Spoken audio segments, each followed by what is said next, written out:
ఇక్కడ అడుగుతానండి. ఇప్పుడు వాళ్ళ సరే పేర్లు పక్కన పెట్టినా, వాళ్ళ బంధం చూసుకుంటే అతను చాలా ఏజ్డ్, ఆ అమ్మాయి కొంచెం తక్కువ ఏజ్ అమ్మాయి. అతను అంతగా అంటే తన వ్యక్తిత్వాన్ని, కెరియర్‌ని అన్నింటిని పణంగా పెట్టి ఒక ఉన్నత స్థానంలో ఉన్న వ్యక్తి, ఒక అమ్మాయి వెంట అంత ఇది పెళ్ళయి పెద్ద పెద్ద పిల్లలు వాళ్ళకి పెళ్ళిళ్ళయ్యే స్థాయిలో ఉన్న వ్యక్తి అలా చేయడంలో ఏంటి అసలు ఎందుకు చేస్తారట్లా? మీరు ఇప్పుడే చెప్పారు కదా! ఒక అమ్మాయి దాంట్లో పడి అంటే ఆడదాని ఓరచూపులో పడని ఆఫ్‌కోర్స్ వీరుడెవరు అని బ్రహ్మకైనా పుట్టు మాట్లాడారు. దిమ్మ తెగులు అంటారు గదా! అన్నారు కదా! అవును.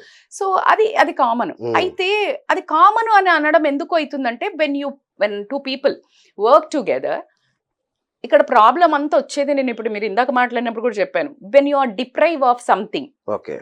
అంటే it should not become a reason. అంటే అది ఒక రీజన్ అవ్వకూడదు. నేను ఇలా తప్పుదారి హ్మ్. పట్టడానికి. అవును. అంతగనం మనం అంత డ్రాస్టిక్ స్టెప్ మీరు అన్నారు ఇట్లా పెద్ద అవును. పిల్లలు ఉన్నారు. నువ్వు సమాజంలో ఒక లీడర్ అది యెస్. అవును.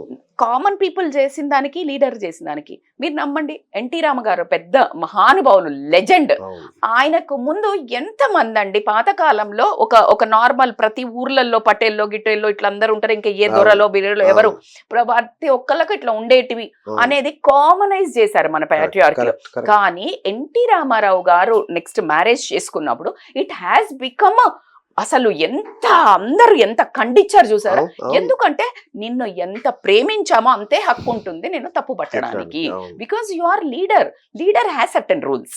Leader has to led by నీ కరెక్ట్. లైఫ్ కాదు. అవును. ఇప్పుడు నువ్వు సమాజానికి అనుకూలంగానే నడవాలి. Hmm. If you are ready to that అన్నప్పుడే నువ్వు లీడర్‌గా ఎదగాలి.